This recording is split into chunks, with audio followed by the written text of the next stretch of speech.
Ora, a palestra que eu vou fazer tem este título e esta é a ideia central da palestra. A ideia central é que as coisas começam no começo e que o começo é o currículo.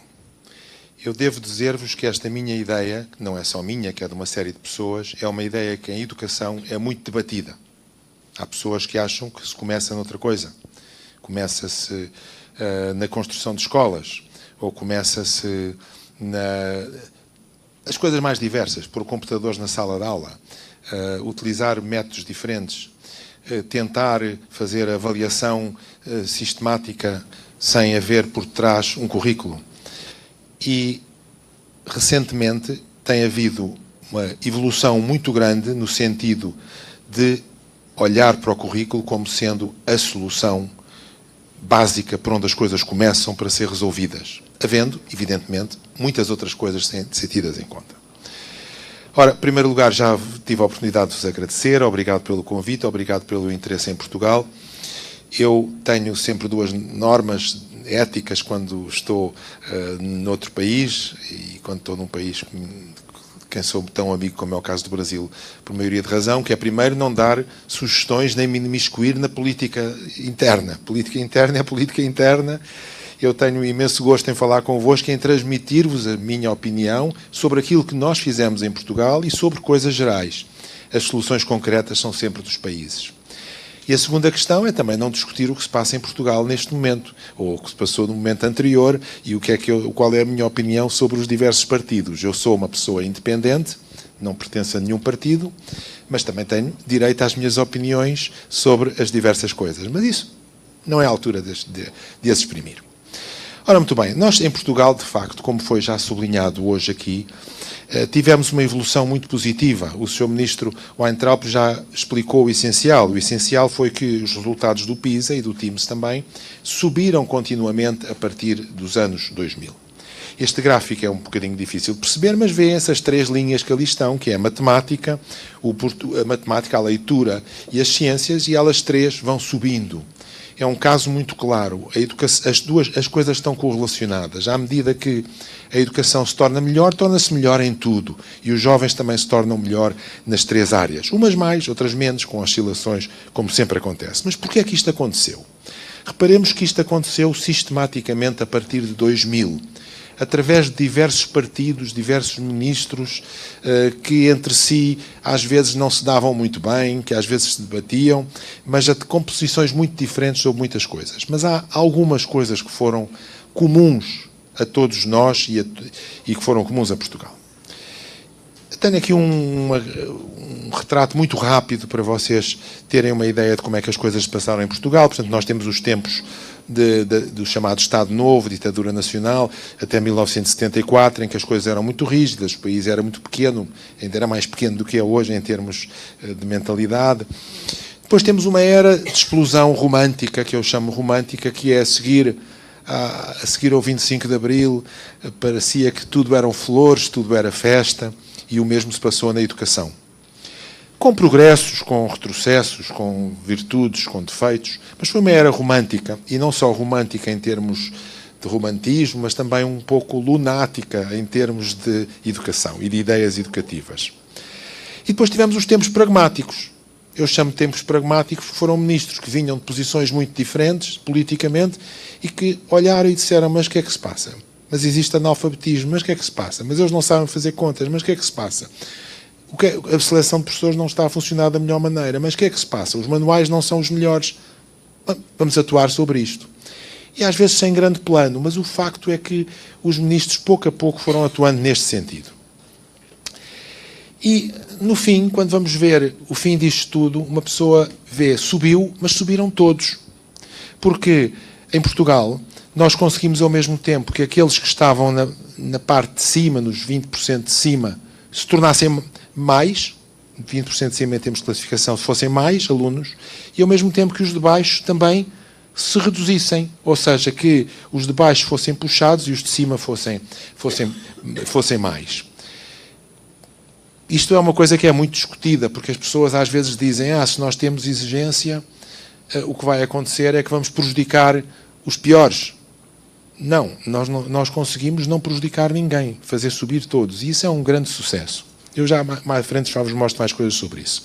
Mas reparemos que Portugal parte em 1995 com o TIMSS do 4º ano com 475 pontos. E só 2 países, a Islândia e o Irão, é que estavam abaixo de Portugal nessa altura. Portanto, é uma situação que não era nada animadora. E em 2015 nós estamos com 541 pontos, com 36 países abaixo de nós, um dos quais a Finlândia. A Finlândia abaixo de Portugal. Eu não me esqueço de repetir isto. A Finlândia abaixo de Portugal em matemática do 4º ano. Acho que isto foi quase a maior vitória simbólica que nós fizemos. Portanto, o país mudou. Isto são 2 países diferentes. E o que é que se passou aqui? O abandono escolar, o Sr. Secretário também já referiu, o abandono escolar baixou abruptamente em 2000, era 43, em 2011, 25, em 2015, 13,7, hoje está, salvo erro, pelos 11,9, qualquer coisa nesse género. Mas são 2 países diferentes. E porquê é que são 2 países diferentes? Porque nós até 2000 tivemos ali um período de choque, depois da época romântica, tivemos um período de choque. E o que é que nos trouxe o período de choque? Foram 2 coisas. Foi o TIMSS e foi o PISA, para começar. Porque não sei exatamente como é que é no Brasil, mas os portugueses dividem-se em 2 grupos. Os que acham que Portugal é o melhor do mundo e os que acham que Portugal é o pior do mundo. E no meio não há muitos. Ou acham que é o pior ou acham que é o melhor. E na educação era assim. Portugal é o melhor do mundo.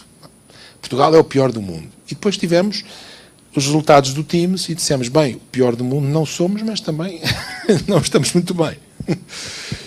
E estamos muito longe de ser o melhor do mundo. E então houve uma evidência. Primeira coisa, houve uma evidência, uma comparação internacional e já não vale a pena estar a discutir se somos os piores do mundo, somos os melhores do mundo. Está ali. Atrás de nós, o Irão e a Islândia. Acima de nós, os outros todos que participaram no inquérito, TIMSS. Portanto, isto foram um choque para o país. Em 2001, há outro choque para o país, que são os resultados do PISA. E nós, no PISA, estamos muito abaixo dos países europeus. E, portanto, eu agora não me lembro exatamente, mas eu acho que só a Grécia e mais 2 ou 3 é que estavam abaixo de Portugal. Estavam, exatamente, abaixo de Portugal. Portanto, estávamos muito, muito mal situados. E em 2001 acontece uma outra coisa ainda, que é, durante anos, os críticos do sistema, em que eu me incluo, tinham dito porque é que o Ministério não divulga os resultados das escolas. Só havia resultados do 12º ano, equivalente ao vosso ENEM. Porque é que os resultados não saem? Eu quero saber os resultados das escolas. E o Ministério dizia, não se pode saber isso, porque isso vai criar distorções no sistema. Eu lembro uma discussão pública que eu tive, que havia um senhor que estava lá e que disse, então se eu souber os resultados da escola, e se a escola onde estão os meus filhos for a pior de todas, eu tiro e tiram todos. Isso não pode ser. Fica a escola sem alunos. Eu fiquei completamente... Eu não sabia o que é que havia de responder. Porque o senhor está preocupado com os alunos ou está preocupado com a escola? Não, ele estava preocupado com a escola. Porque depois os professores, se calhar, ficavam sem emprego, não sei, qualquer coisa que lhe passava pela cabeça. Agora, passar pela cabeça que é bom os pais saberem os resultados das escolas para colocarem lá os filhos, terem alguma escolha nisso, para influenciar a escola, para dizer à escola, ouçam lá, vocês não estão muito bem, o que é preciso fazer? Isso não passava pela cabeça de muita gente. Mas há uma lei em Portugal que é a lei do acesso aos dados administrativos. E então o Ministério não queria, o Ministro da altura disse não divulgo e é posta uma ação em tribunal. De acordo com os dados administrativos, com a lei dos dados administrativos, nós temos direito a saber. Um jornalista foi lá e fez isso. O Ministro, entretanto, caiu ou demitiu-se, não sei o quê, foi outro, o outro apanhou aqui em cima da secretária e disse pronto, divulga os dados. E os dados foram assim. Por isso é que eu estou a dizer tempos pragmáticos, não se pensava muito bem, mas apareceu aquilo. E os dados foram divulgados. E quando os dados foram divulgados, percebeu-se uma coisa essencial. É que havia escolas de meios favorecidos com maus resultados. E havia escolas de meios desfavorecidos com bons resultados. Ou seja, a pobreza não é uma fatalidade. A escola pode ajudar. A escola pode ajudar. Nós todos sabemos que o meio socioeconómico é um dos fatores determinantes. Eu não gosto da palavra determinantes, é um dos fatores que estatisticamente está mais relacionado com os resultados escolares. Mas não pode ser determinante, porque a escola pode ter um papel. E isso foi o que se descobriu. E que as pessoas perceberam, bem, mas isto não pode ser assim. Nós temos que ter melhores resultados nas escolas. Em 2005 são estabelecidos exames no nono ano, para vocês é a nona série, julgo eu que é assim que se diz, não é? Nono ano também dizem. Entretanto, foram estabelecidas metas curriculares, foi feito o Programa Nacional de Leitura e o Programa de Ação para a Matemática, por pessoas que não estavam muito convencidas do que estavam a fazer, não interessam. Não interessa. O que interessa é, toda a gente percebia que era preciso fazer alguma coisa. E essa alguma coisa era tentar ajudar os jovens a melhorar, dar mais atenção aos resultados. E depois, eu peço desculpa desta quase arrogância de separar o período em que eu estive lá dos períodos anteriores. Mas na realidade eu conheço melhor o período em que eu estive do que os períodos anteriores e também acho que há uma diferença entre os períodos anteriores e o meu período. Acho que nos períodos anteriores eram tempos pragmáticos, as pessoas davam atenção aos resultados, mas não havia uma orientação muito clara em algumas coisas e nós aprendemos com o tempo e entre 2011 e 2015 as coisas foram muito claras em termos do currículo estruturado, em termos do currículo ambicioso, em termos da avaliação e são momentos diferentes. A partir de 2016 também não quero falar sobre isso, mas quero só dizer-vos uma coisa. O que se está a passar neste momento em Portugal não é o que se passou até 2015. O que se está a passar em Portugal neste momento é mais parecido com 1999 do que com os anos todos anteriores. Vamos ver o que é que se vai passar, não quero discuti-lo aqui, mas quando olharem para uma reforma que esteja neste momento a ser discutida em Portugal, não pensem que isso foi o que se fez entre 2000 e 2015. Não é, é coisa diferente. Bem, e eu volto à minha ideia de que tudo começa no currículo. Deixem-me falar de 2 ou 3 pensadores de educação. Há um que eu gosto imenso, que é o Dylan Wiliam. Dylan Wiliam tem alguns livros de análise das reformas educativas. É um homem que tem um bom senso sobre as coisas. Apesar de ter opiniões muito claras, tem um grande pragmatismo sobre as coisas. E diz, isto não funciona, isto não funciona, isto não funciona, isto tentou-se e não funcionou, isto tentou-se e talvez ajudasse um pouco, mas não funcionou bem. E depois acaba o último livro dele dizendo, mas há uma coisa que é tão barata, custa tão pouco caro, e que tem-se provado no mundo inteiro que tem resultados que eu não percebo porque é que os Estados Unidos não estão a usar mais. E essa coisa é o currículo, melhorar o currículo. É uma coisa que é quase de graça comparado com todos os custos que os Ministérios da Educação no mundo inteiro têm. E eu diria, tudo começa no currículo. E o currículo, em minha opinião, deve ser um currículo exigente, não é um currículo de pôr lá meia dúzia de coisinhas. É um currículo exigente, dizer, não, nós queremos ir muito à frente, muito mais do que estamos. É um currículo que tem que estar centrado nas disciplinas essenciais. Nós tínhamos uma grande dispersão curricular, estudo acompanhado, apoio de projeto, estudo de projeto, educação cívica, educação para a cidadania. Tínhamos muitas coisas desse estilo que deixavam de centrar no essencial aquilo que é no essencial do currículo. E o currículo são as disciplinas essenciais. Eu diria que é português e matemática, depois logo a seguir ciências, história, geografia, inglês e depois, claro, tudo o resto, literatura, artes, etc. Mas começa-se pelo começo. E depois metas estruturadas e progressivas. As metas, do nosso ponto de vista, são o equivalente àquilo que os americanos e os ingleses chamam standards. Não é exatamente um programa, porque o programa na terminologia europeia é uma definição de objetivos gerais e misturado com orientações pedagógicas, e as metas são coisas específicas. Dizer, o aluno deve, neste ano, saber dividir frações com frações impróprias. Deve saber fazer isto, deve saber fazer aquilo, deve saber dividir polinómios, deve saber dividir polinómios de grau 2, deve saber dividir polinómios de grau 3, coisas estruturadas, a saber exatamente onde é que se quer. E para isto nós utilizamos especialistas. Utilizamos especialistas que sabem desta matéria. Não só especialistas que sabem de ciências cognitivas, mas também especialistas que sabem dos alunos e que sabem o que são alunos na sala de aula.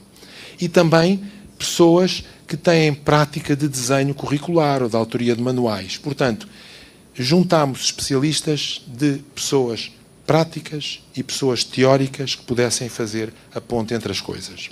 Não é fácil, não é fácil. No português, por exemplo, houve uma grande discussão dentro dos especialistas, os que achavam que devia haver mais gramática, os que achavam que devia haver menos gramática e mais leitura.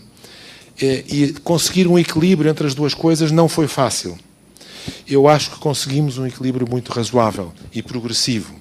Porque, como é evidente, um aluno que não sabe ainda ler uma frase completa não se vai explicar o que é um substantivo, o que é um verbo, o que é um advérbio e tudo isso. Mas é preciso, a certa altura, ter alguma consciência gramatical para construir as frases. E há alturas para isso tudo, sequências para isso tudo.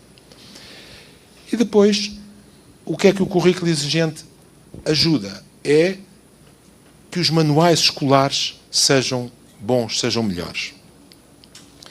Não sei exatamente como é que é no Brasil, sei que nos Estados Unidos, por exemplo, a ideia de utilizar um manual escolar é mal vista. Porque diz, mas o professor não sabe fazer o seu manual escolar. Não sabe. Não sabe. Eu dou aulas de estatística na universidade há 30 anos e nunca escrevi um manual, porque sei que quando for fazê-lo vou perder 2, 3, 4, 5 anos a fazer o manual escolar. E depois, esse manual escolar, até ser bom, se eu conseguir fazer um manual razoável, vai ter que passar pelo crivo de muita gente, vai ter que haver muitos alunos, muitos colegas, muita gente a fazer a leitura do manual, a escrever-me, a dizer, olha, você fez um erro aqui, olha, este exercício não está bem, olha, nós não conseguimos chegar aqui como você quer, olha que esta definição não está bem organizada. E o fim desse treino é que sairá, se sair, um manual escolar bom escrito por mim. Portanto, os professores devem concentrar-se a ensinar. Não é a pensar como é que vão ensinar, nem como é que vem a seguir àquilo. Ou a construir materiais escolares. Os professores devem estar livres para transmitir o melhor possível aos seus alunos aquilo que devem transmitir. Para levar os seus alunos a ter as atividades, os conhecimentos, as práticas, que são as melhores para eles aprenderem depressa.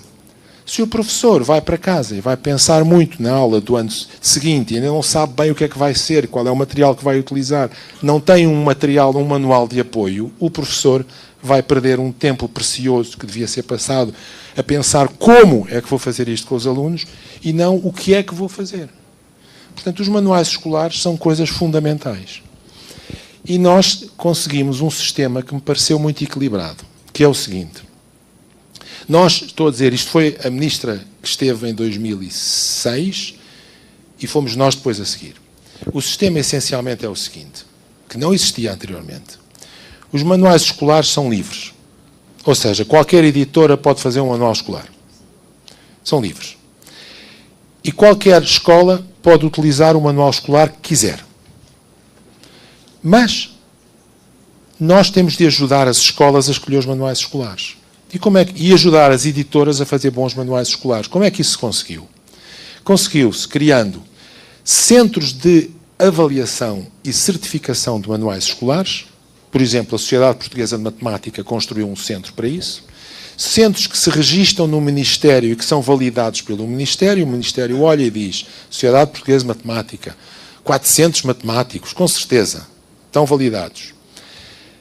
Olha um grupo de amigos de infância. Este grupo não me parece que seja um grupo que consiga validar um manual escolar. E então existem esses centros. E os autores e editores vão ter com esses centros e dizem, nós estamos a construir este manual escolar, vocês estão interessados em avaliar o manual escolar? E os centros dizem, com certeza, temos pessoas que sabem dessa área, podemos avaliar.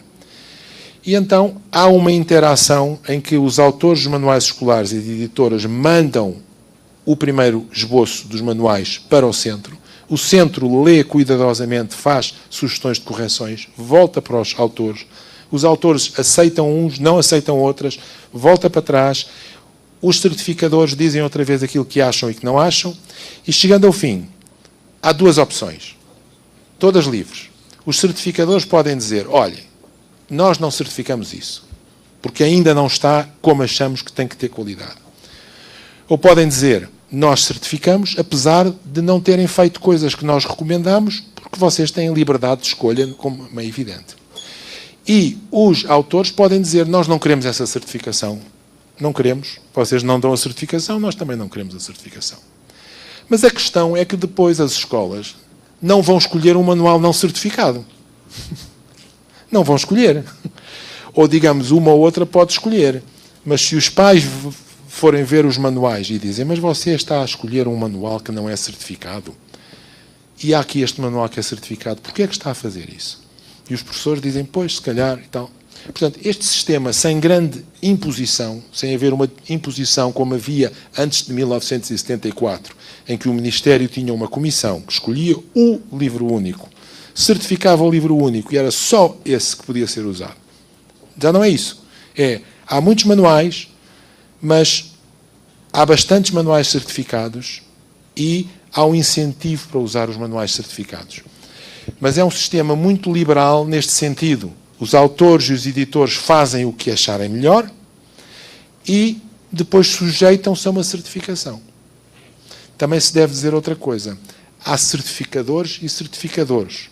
Como dizia o Orwell, todos são iguais, mas há uns mais iguais que os outros. Que é... As pessoas sabem que se tiverem um manual certificado pela Sociedade Portuguesa de Matemática, é um manual muito exigente. E sabem que se tiverem um manual certificado pelo Departamento de Educação Matemática da escola não sei quantos, enfim, o manual não terá erros, mas não terá o mesmo nível de exigência que um manual certificado pela Sociedade Portuguesa de Matemática. Muito bem. Portanto, este sistema é o sistema de onde as coisas começam. Porquê? Porque o conhecimento é a base da escola. A base da escola não é a diversão, não é tudo aquilo que é bom para os jovens, que também é, mas não é a base. A base é o conhecimento. Para isso é que se inventou a escola. A seguir, juntamos uma avaliação frequente. E nós fizemos a avaliação frequente com vários anos de escolaridade, avaliação externa e avaliação interna. A avaliação externa tem um papel decisivo, que é o papel de regular o nível de exigência que se pretende. Porque se uma escola der como avaliação interna aos alunos, a nossa escala é de 0 a 20, média 15, e esses mesmos alunos vão a um teste externo e têm em média 10, alguma coisa errada se passa nessa escola. Portanto, a avaliação externa é um fator de igualdade social. Ao contrário do que às vezes se pensa, porque às vezes pensa-se que a igualdade social é o que deriva de não haver avaliação. Não havendo avaliação estamos a prejudicar todos. Fizemos o Cambridge English e consideramos a avaliação como um incentivo. A par disso, fizemos um programa de combate ao insucesso. Porque achamos que os que estão abaixo, os que têm mais dificuldades, sejam por questões económicas, seja por questões sociais, seja por questões de famílias desfeitas, seja pelo que seja, os que têm mais dificuldades, para chegarem ao mesmo nível que os outros, às vezes precisam de um apoio especial. E então, em vez de desistir deles e dizer, não, tratamos todos como iguais, não, nós tratamos todos como iguais no sentido em que queremos que todos cheguem ao mesmo ponto. E que todos sejam iguais perante o patamar, mas damos um apoio especial àqueles que mais precisam. E este foi um programa que nós designámos de várias maneiras, falámos da intervenção às primeiras dificuldades, porque isto é fundamental. Se o jovem chega com dificuldades de leitura aos 12 anos de idade, já há poucas coisas que se podem fazer. E, portanto, nós temos que intervir logo. Como diz um célebre estudioso destas coisas, que é o Torrenson, diz catch them before they fall. Tem um artigo muito bem feito a explicar catch them, apanhem-nos antes que eles caem, porque depois é muito tarde. Como é que fizemos? Fizemos com horas especiais, fizemos com aquilo que chamamos agrupamentos temporários. Vocês naturalmente conhecem a grande discussão que existe do tracking e non-tracking, ou os ingleses têm outro nome, não é sequence, é dividir as turmas em os mais estão mais à frente, estão mais atrás. Há uma grande discussão porque há vantagens nisso e há desvantagens nisso.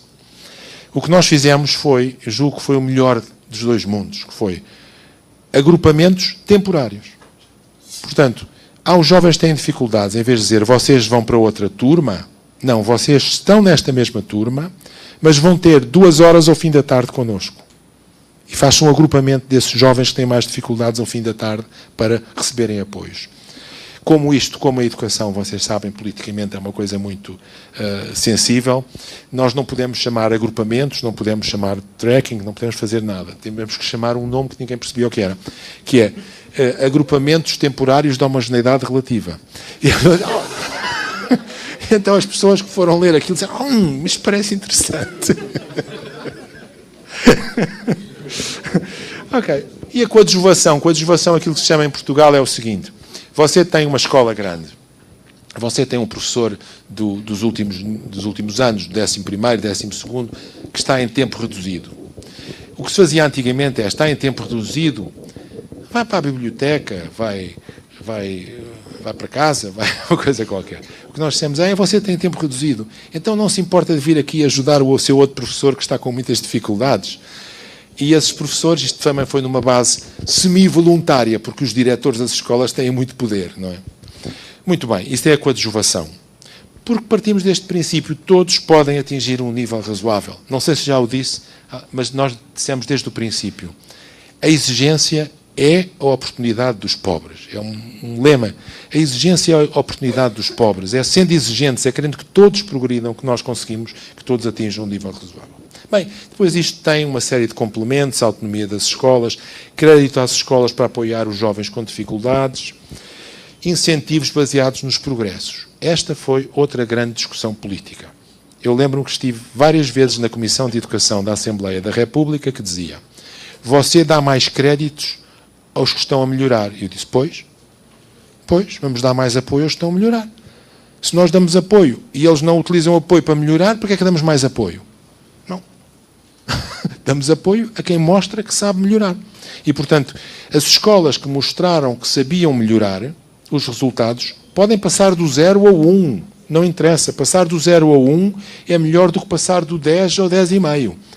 Podem passar do 0 ao 1, mas passaram, progrediram. Estão a utilizar bem os recursos. Mais recursos para essas escolas. Incentivos baseados nos processos. E tivemos sempre uma perspectiva, que é, eu tenho as minhas opiniões sobre educação, em muitos aspectos. Outros não tenho, mas tenho sobre muitos aspectos.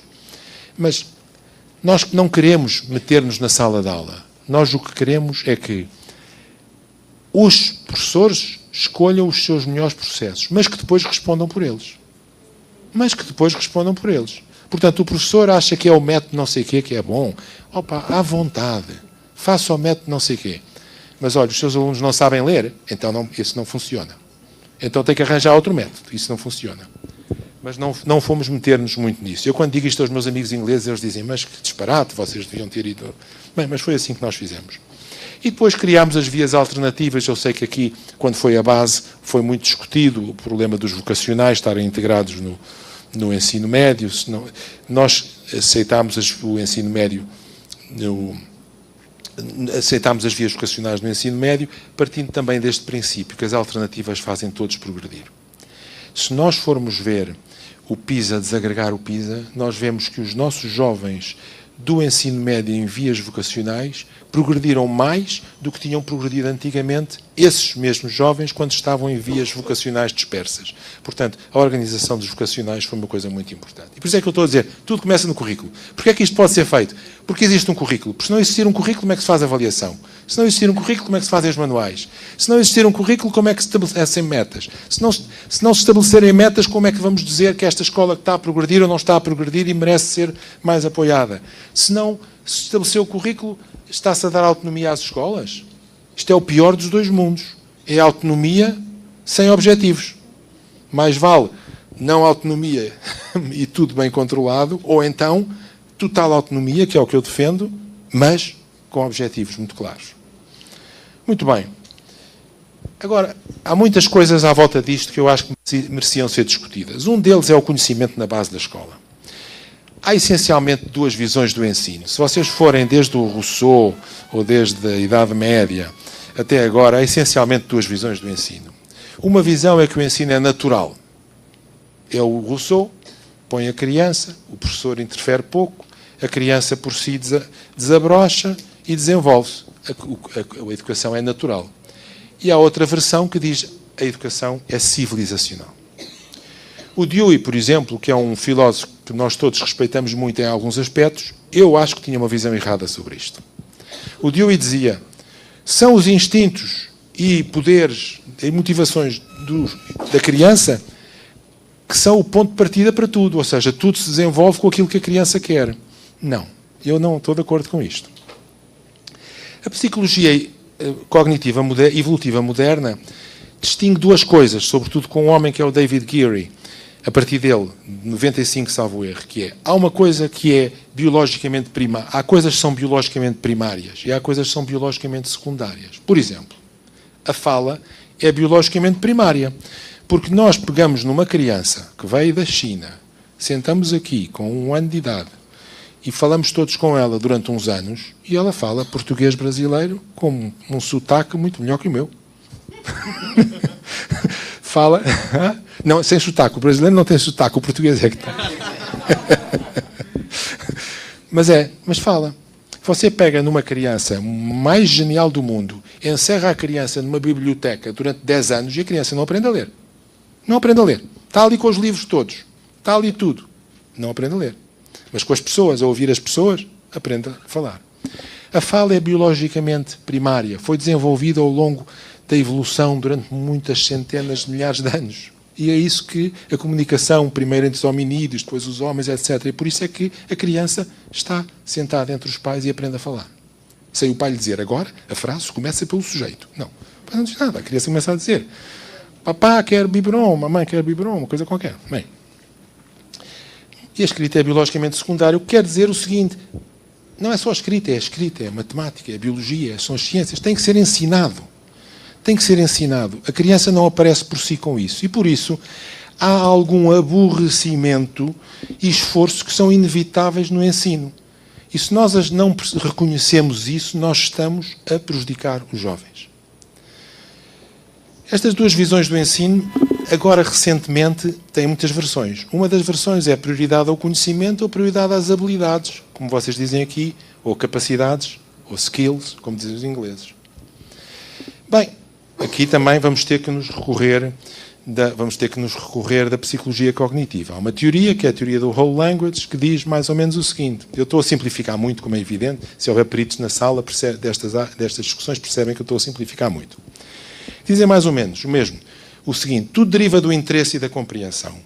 Se eu tenho um texto que me interessa, eu aprendo a ler e a única coisa que eu devo ensinar é o pensamento crítico em relação à leitura. E há uma outra corrente, que é aquela que é suportada pela psicologia cognitiva moderna, que diz, não é bem assim. A compreensão e o interesse derivam do conhecimento. Se eu não conhecer, não posso gostar. E, para a leitura, a descodificação tem que ser ensinada explicitamente. O chamado sentido crítico deriva-se semi-automaticamente da compreensão. Ou seja, eu não posso ter um sentido crítico do género, tenho aqui um músculo, que é o sentido crítico. Eu faço assim ao músculo e fico com sentido crítico.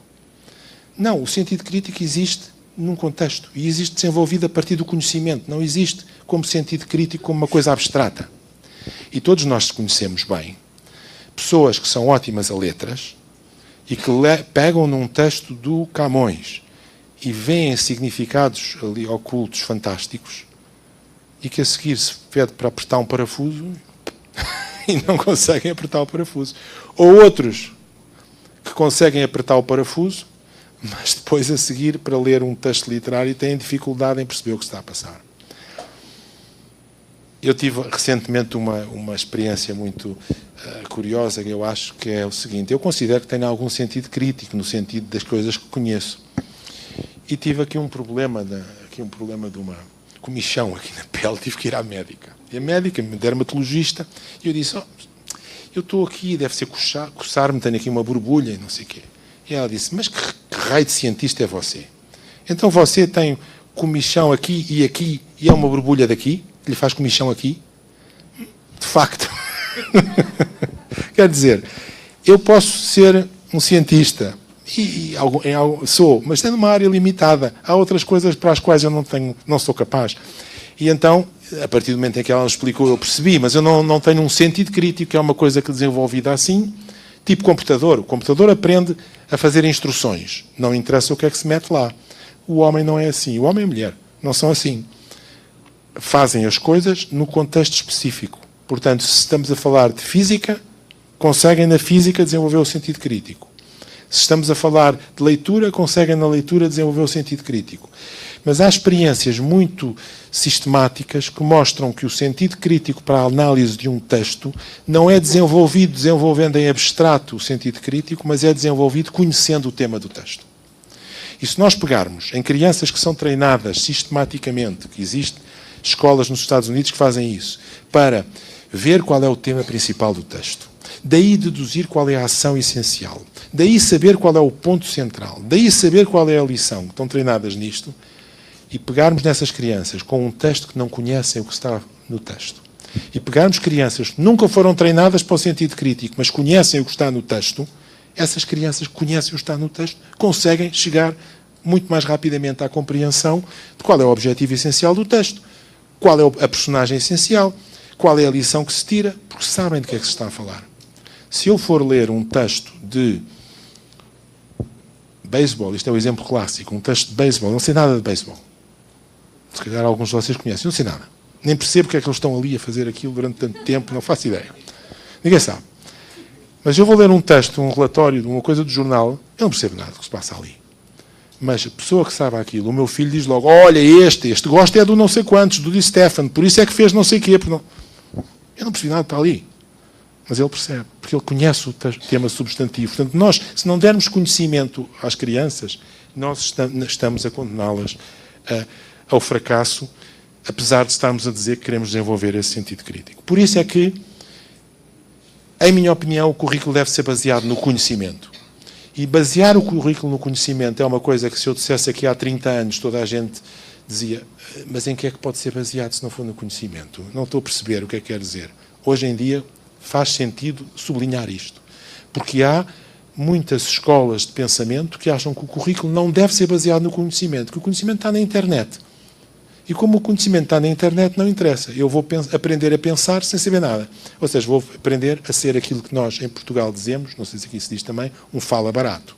Que é uma pessoa que fala sobre tudo, mas não sabe nada do que é que está a falar. Aqui também se diz, no Brasil. O somebody love. Então, fala qualquer coisa. Nós não queremos que os nossos jovens sejam isso. Mas temos que perceber que há um movimento contra o conhecimento. Isto não é uma coisa que eu esteja a falar por falar. Aprender a aprender. Ouve-se tanto isso. O que é preciso é aprender a aprender. Não, está bem. Aprender a aprender, acho que é bom a pessoa ter alguma consciência de se está a aprender, se não está a aprender. O problema é que se diz aprender a aprender porque o conhecimento está na internet. Não vale a pena ter o conhecimento. É preciso aprender a aprender. E às vezes nós ouvimos dizer isto, dizer, não interessa tanto o que é que se está a estudar, o que interessa é desenvolver o sentido crítico. Como é que eu posso desenvolver o sentido crítico sem saber do que é que estou a falar? Não posso. Portanto, este movimento do aprender a aprender é um movimento anticonhecimento. Claro que nós devemos aprender a aprender a ler livros, como é que se lê, como é que isto, como é que aquilo. Mas aprender a aprender aprendendo alguma coisa, não é deixando de aprender alguma coisa. Agora, parece que isto é moderna a ideia, então eu vou-vos ler aqui uma coisa muito curiosa. As pessoas conhecedoras não são as que sabem tudo, mas as que sabem encontrar rapidamente a informação de que precisam. Bem, vocês querem ser operados por um médico que não sabe nada daquilo, mas que consegue encontrar rapidamente o que quer saber, vai à internet e está ali a fazer a operação, internet, não querem, ninguém quer. Portanto, quando falamos de coisas sérias, já começamos a dizer que isto é capaz de ser melhor, não. Isto é uma ideia que se tem desenvolvido muito. Porquê? Porque agora aparece a internet, como se antigamente não houvesse bibliotecas. Bem, esta citação, isto vem do inglês, vem de um jornal que é The Expositor and Current Anecdotes, não sei o que, tal. Sabem quando é que isto apareceu? Vocês estão a pensar que apareceu no tempo da internet, não foi? Não. 1914. Ou seja, isto são ideias velhas. A ideia que tudo está disponível e que, portanto, eu preciso é de aprender a aprender sem aprender coisa alguma. Eu acho que isto é um apelo à ignorância. Acho que é falso. Acho que é falso. Porque quanto mais eu sei, mais percebo. Se eu souber alguma coisa de geografia, eu consigo perceber alguma coisa de uma guerra que se está a passar. Mas se eu só tiver sentido crítico e me disserem que a batalha de Termópilas foi os gregos venceram não sei o quê, porque estavam... Se eu não souber onde é que é a Grécia, quem é a Pérsia, se eu não souber nada disso, como é que eu vou aprender? Depois, a seguir, eu posso aprender melhor. É um estreito, é um estreito, foi uma batalha naval, foi isto, eles eram mais, mas conseguiram aproveitar. Há um estreito. Há crianças que não sabem o que é um estreito, não é? É preciso explicar o que é um estreito. Portanto, quanto mais de geografia eu souber, mais facilmente eu percebo história. Quanto mais história eu souber, mais facilmente percebo geografia. Ou seja, um conhecimento rico é o fundamental de qualquer currículo. O conhecimento enquadra conhecimento e encoraja conhecimento. Isso é um consenso da psicologia cognitiva moderna. E o conhecimento específico é importante, aquilo que eu estava a dizer, a transferência não é automática. As pessoas dizem, mas é importante saber transferir. Ou seja, é importante eu sei isto da matemática e depois chego à literatura e consigo fazer a mesma coisa. Consigo? Muitas vezes não consigo. A transferência é muito limitada. E há muitas experiências da psicologia cognitiva, repetidamente, têm testado isto. Testam alunos para perceber uma coisa. E a seguir, num contexto completamente diferente, aparece o mesmo raciocínio. E eles não sabem responder à mesma. Quer dizer, a transferência não é automática. Eu posso ser um razoável estatístico e ser um péssimo literato, pode ser um ótimo pintor e ser um péssimo escritor e por aí fora. Bem, ainda mais fácil na atualidade, porque na atualidade nós precisamos mesmo de saber muitas coisas. Ao contrário do que se diz, porque existe a internet, não. Nós precisamos de saber muitas coisas para saber interpretar a internet. O que está na internet e o que está em todos os lados. Muito bem. Por isso, há um homem que eu gostaria de citar, que é o Donald Hirsch, que é uma grande referência para mim. Foi o homem que começou com esta ideia do currículo baseado no conhecimento em 1980. E por isso é que hoje se fala do Knowledge-Based Curriculum, porque ele começou a dizer what every child should know. O que é que cada menino americano deve saber? Porque não é saber em abstrato. O que é que ele deve saber? Foi um grande sucesso dele. Eu tenho aqui uma fotografia minha com ele, em Oeiras, numa palestra que ele fez. Ele tem 94 anos neste momento, salvo erro. Aqui acho que tinha só 93, mas portanto, aqui era jovem ainda. E tenho imensa honra de ser amigo deste senhor e recomendar os livros dele. Mas como interessa é o senhor e não eu tapo já aqui a minha cara para recomendar o último livro dele, que é Porque é que o Conhecimento Interessa. Eu acho que é um livro que todos os educadores deviam ler, ou enfim, todas as pessoas que se interessam por isto deviam ler um pouco. E vou aproveitar para recomendar outro, que eu estou a acabar de ler neste momento, que é uma espécie de contrapartida deste, feito por uma jornalista, que é The Knowledge Gap. Qual é a grande vantagem deste livro do Knowledge Gap? É que esta jornalista vai ver as reformas todas que foram feitas nos Estados Unidos e chega à conclusão daquilo que o Dylan também tinha chegado, que é, há uma coisa barata e fundamental e que precisa de ser feita, que está na base de tudo, que é o currículo. Porquê é que não se faz o currículo? Porquê é que o Bill Gates pôs 217 bilhões de dólares, eu nem consigo perceber o que é que isto quer dizer, em programas educativos, sem olhar para o currículo. E depois chega à conclusão, 10 anos depois, que o dinheiro foi mais ou menos deitado à rua. Nunca é deitado à rua porque houve jovens que melhoraram com aquilo, se calhar tiveram refeições, qualquer coisa, mas essencialmente não progrediram. E isso passa-se com muitos programas educativos. O que é que quer dizer currículo baseado no conhecimento? Não quer dizer só aquilo que nós sempre ouvimos falar, que o currículo é conhecimento. Não, quer dizer, o currículo específico é a base, não é uma coisa genérica, é um conhecimento específico. E que as chamadas habilidades são desenvolvidas a partir dos contextos concretos, a partir do conhecimento concreto. Como dizem os psicólogos cognitivos, skills are a domain-based capacity. Portanto, as habilidades são baseadas em domínios. Eu posso saber muito de estatística, mas não sei perceber que uma borbulha aqui não faz uma coisa ali, ou pelo menos não me passava pela cabeça.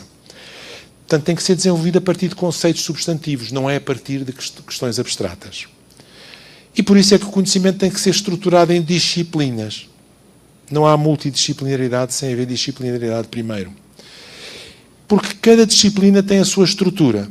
Se eu for tentar explicar matemática a jovens do ensino médio, eles têm que perceber que há uma estrutura, que há definições, que aquilo não é uma coleção de coisas que aparecem do ar. Aquilo tem uma estrutura. A mesma coisa para a literatura tem uma estrutura. Os argumentos têm uma estrutura. A história tem uma estrutura, há um grande movimento através dos séculos. E se eu aprender um bocadinho sobre a Revolução Francesa aqui, depois a seguir vou ao Teorema de Pitágoras, depois a seguir vou tocar um bocado de música, depois, quando volto à história, já não é a Revolução Francesa, já estou a falar da pré-história da Mesopotâmia. Eu não aprendo nada. Eu não aprendo nada. Eu aprendo pequeninas coisas, mas não consigo perceber a estrutura que tem uma disciplina, a estrutura que tem a história, a estrutura que tem a literatura, tudo isso. E os conteúdos devem ser especificados no pormenor, não é só dizer, é perceber história. Não. O que é preciso saber de história? O que é preciso saber de história antiga? E mais, e o conhecimento deve ser recordado para ser usado. Não é conhecimento ter contacto. Olha, toma lá, já soubeste? Mas também era assim, muito bem. Não. O conhecimento é para ser usado mais tarde. Se é para ser usado mais tarde, porque mais tarde vai-me ajudar a construir mais conhecimento e a saber mais coisas, então eu tenho que reter alguma coisa daquilo. Não é como aqueles filmes que uma pessoa vai ver, sai do filme, gostei muito, o que é que foi a história? Não faço ideia. O conhecimento é estruturado sequencialmente e mapeado. E por isso é que na formação de professores, a matéria da docência é fundamental, os conteúdos. E o treino prático nas matérias da docência. Agora, todos os países têm as suas especificidades. Nós, em Portugal, temos professores ou candidatos a professores que estão bem formados nas suas disciplinas, mas que não conseguem entrar. E temos alguns que estão mal formados e conseguem entrar. Ou seja, o problema não é a formação. O problema é a seleção dos professores. O dinheiro que se investe na chamada capacitação, que é treino de professores em exercício, que pode ser um dinheiro bem gasto, pode ser útil, mas não seria mais importante tomar atenção à entrada, a ver o que é que os professores que estão a entrar, se estão preparados para ensinar? E preparados para ensinar não é ter muitas técnicas pedagógicas e não saber nada daquilo que se vai ensinar. Eu posso ser um ótimo pedagogo e se me mandarem ensinar a tocar flauta, eu sei lá ensinar a tocar flauta. Eu posso saber as teorias todas, do Claparède, e do Piaget, e do Brunner, e do não sei o quê. Posso saber as teorias todas. Ensinar flauta? Eu não sei tocar flauta. Não posso ser professor de flauta. Isso significa que o ensino tem que ser dirigido. Há, ultimamente, uma série de evidências muito claras sobre a importância do ensino ser dirigido. Por exemplo, este quadro que aqui está é um quadro tirado do PISA, em que se estão a testar ao mesmo tempo o chamado Inquiry-Based Teaching, que é as técnicas de ensino através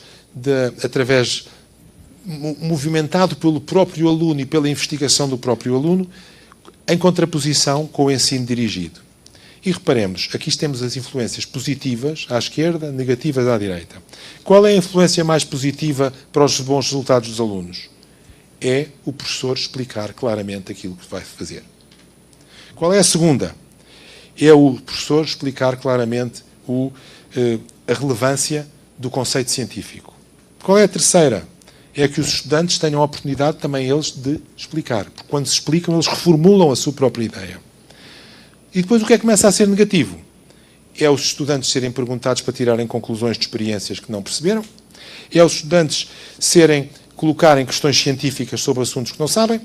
É haver um debate na classe sobre as investigações dos alunos, como se a classe fosse uma academia de ciências e fôssemos todos iguais perante a verdade. Não, nós não somos todos iguais perante a verdade. O professor é um bocado mais igual que os outros. O professor alguma coisa tem que saber, senão não está lá a fazer nada. E por aí fora. Os estudantes ser permitido que os estudantes desenvolvam a sua própria experiência é das coisas mais negativas que existem. Eu sei que isto são realidades chocantes para muitos de nós. Outro estudo PISA é que estamos a falar de milhões, 2 milhões de alunos. Estamos a falar de alunos em que isto foi testado através dos inquéritos PISA. Portanto, isto é evidência séria. Por exemplo, o que é que está mais associado com a compreensão dos conceitos científicos? Aqui temos tudo aquilo que é habitual, vocês não conseguem ler, mas eu vou ler. O primeiro é as condições socioeconómicas. Claro, isso está muito correlacionado com o aluno. Se o aluno é de um extrato económico mais desfavorecido, terá melhores resultados. Mas qual é a segunda? É o índice de instrução adaptativa, ou seja, o professor ser capaz de se adaptar para explicar ao nível que os alunos estão. O que não quer dizer ficar por aí, quer dizer puxá-los. E o terceiro, qual é? Isso é o primeiro. Depois, o terceiro é Teacher Direct Instruction, instrução direta por parte do professor. É o terceiro maior fator de sucesso para os professores nos países todos inquiridos no PISA. Enfim, e depois, uma coisa curiosa é este que está aqui dos recursos das escolas, nem acrescenta para a frente, nem acrescenta para trás. Quer dizer, a maneira como se ensina e o que se ensina é muito mais importante do que isso. Enfim, não vou chatear-vos com tudo isto, mas, mais uma vez, o índice de Inquiry-Based Instruction, portanto, é ensino baseado na pergunta e baseado no estudante, é negativo, não ajuda a progredir, ajuda a desprogredir. Isto está tudo nos relatórios PISA, está tudo na internet, são tabelas que estão na internet, tudo isto se pode ler. Bem, uma coisa que eu nunca percebi, por razões pessoais, foi que me dissessem que o ensino dirigido é um ensino aborrecido. Não percebi. Porquê é que o professor explicar é uma coisa chata? Porquê é que há de ser? Quer dizer, para alguns professores é bem chato. Mas porquê é que o professor ensinar é uma coisa chata? Não percebo. Eu não percebo várias razões. Talvez a primeira foi, eu fui aluno de um grande professor de Física, Rómulo de Carvalho, que alguns de vocês são capazes de conhecer com o pseudónimo que ele tinha como poeta, António Gedeão. António Gedeão escreveu a Pedra Filosofal, os homens não sabem nem sonham como o mundo pula e avança, como bola colorida das mãos de uma criança. É uma canção muito bonita que ele detestava, dizia, para que é que eu fui escrever este poema agora que parece em todo lado, em cantar. Eu tive a honra de ser, o privilégio de ser aluno deste, não foi honra, foi o privilégio de ser aluno deste senhor, que era um homem que, como veem a postura dele aqui, eu não estou nessa fotografia com grande pena minha, não tenho nenhuma fotografia com ele, grande pena minha. Eu coligi este livro, em homenagem a ele, coligi este livro, que é um conjunto comentado de textos dele sobre ensino. E vem o aspecto dele, ele tinha as calças, nunca vi ninguém que tivesse umas calças tão direitas como as dele, as minhas certamente não estão, mas eram mais ou menos assim sempre, as calças sempre muito direitas. Mas era, ao mesmo tempo, um grande amigo nosso. E um homem que sabia fazer as coisas. Sabia divertir-nos. Sabia levar-nos a perceber os conceitos.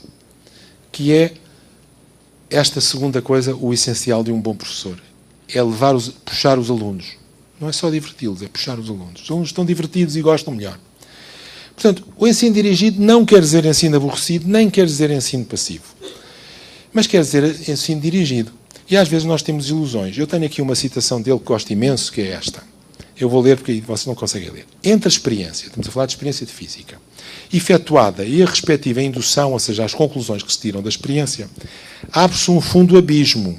Ou seja, há uma grande distância entre fazer uma experiência e conseguir concluir uma lei física. Isto é o contrário daquilo que às vezes se ouve, que os alunos vão descobrir as leis físicas por eles. Sim, vão descobrir. A humanidade teve ali 20 séculos ou 30 séculos para descobrir uma série de coisas e eles vão descobrir por si ali meia hora numa sala. Portanto, entre a experiência que os alunos fazem e a conclusão, há uma grande distância. Embora muitas vezes o professor se maravilhe, inadvertidamente, com a facilidade de generalização que conseguiu obter dos alunos, com as conclusões que os alunos chegaram. O professor, no seu hábito de insinuar o que deseja transmitir, não chega a dar conta da ponte levadiça. Isto é o poeta a falar, não é? A ponte levadiça que fez baixar sobre o fosso que separava a experiência da respectiva indução e pela qual os alunos passaram vitoriosamente. Ou seja, o professor pode julgar, os alunos podem julgar que estão não é descobrir, estão a redescobrir um conceito físico.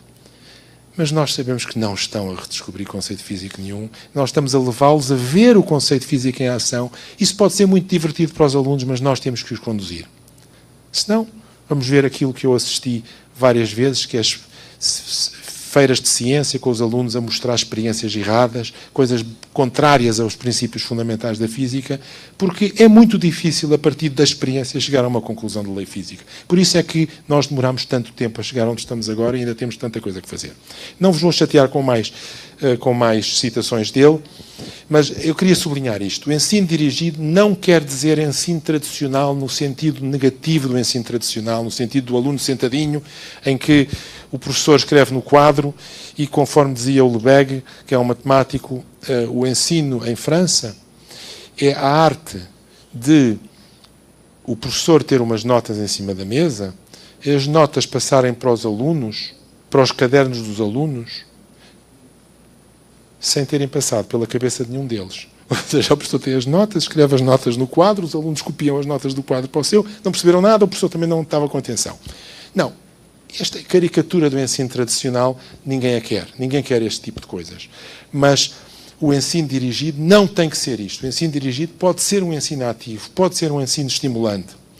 E reparem, isto é um inquérito feito também a partir do PISA, que é um estudo feito pela McKinsey. Isto está tudo aqui, portanto, no slide estão todas as referências todas, em que mostra que vocês em cima têm, portanto, na horizontal têm o papel do professor, dirigido pelo professor.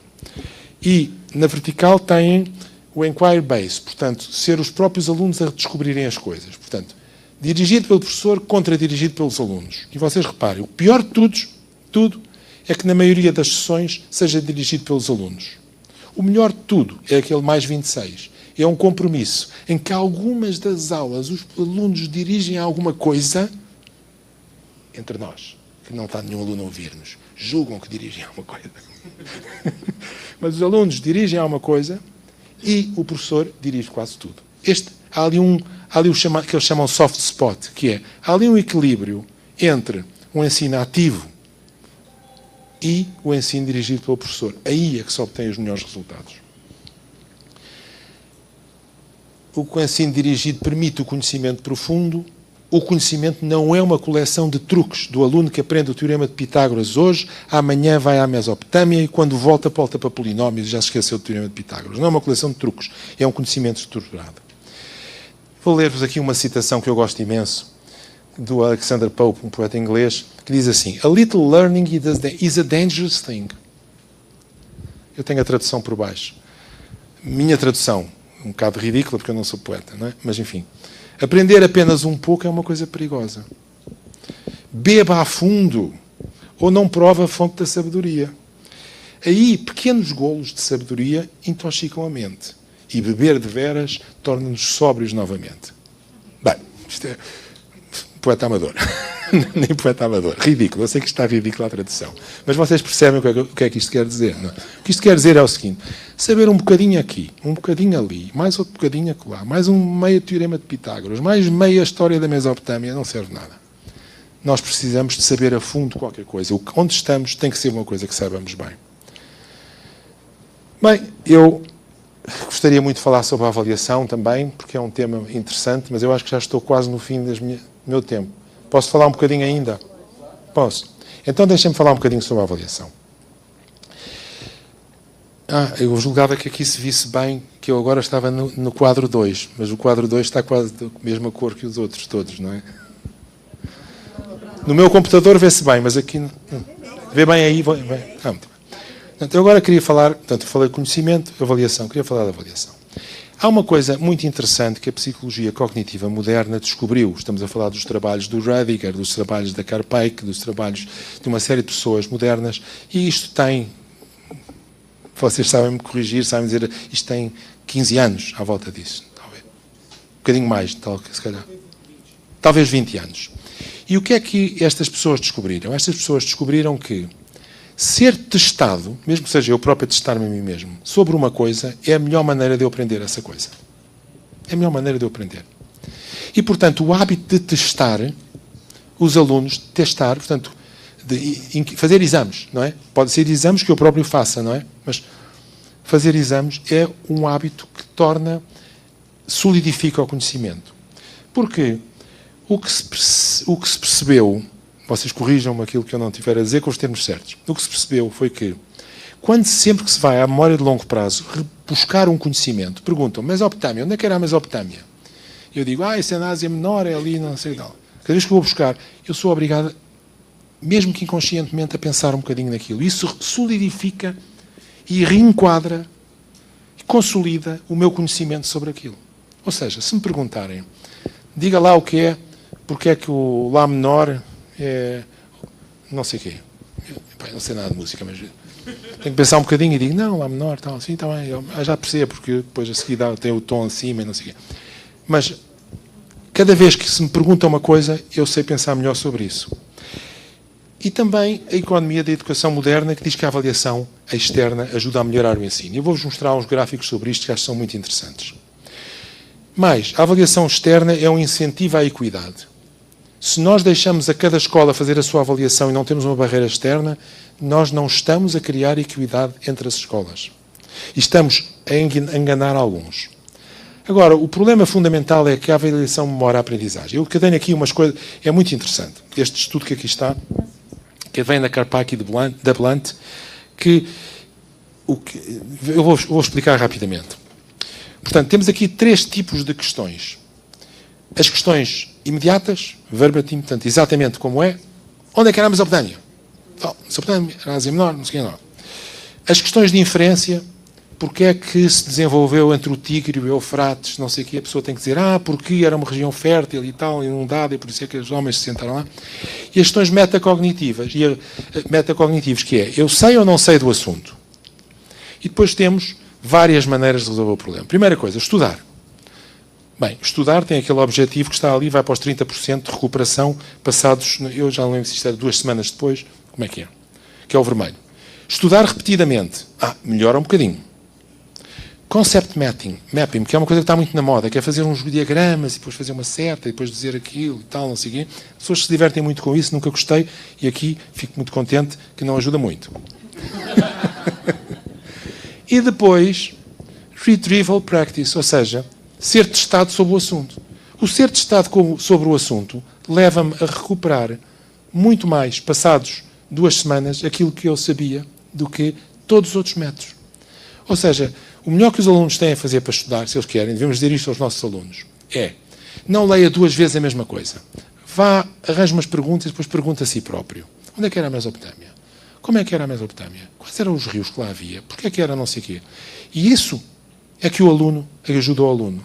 Mas claro que para isto é preciso bons manuais escolares, com perguntas bem feitas no fim, é preciso haver currículo bem definido, é preciso haver professores que peguem neste currículo e que façam essas perguntas, é preciso haver professores que façam testes, é preciso haver que haja exames nacionais. Eu acho que tudo isto é que faz melhorar a aprendizagem. Portanto, isso são as questões imediatas. Onde é que era a Mesopotâmia? Questões imediatas. Depois, questões de inferência. Porquê é que ali se desenvolveu ou não se desenvolveu?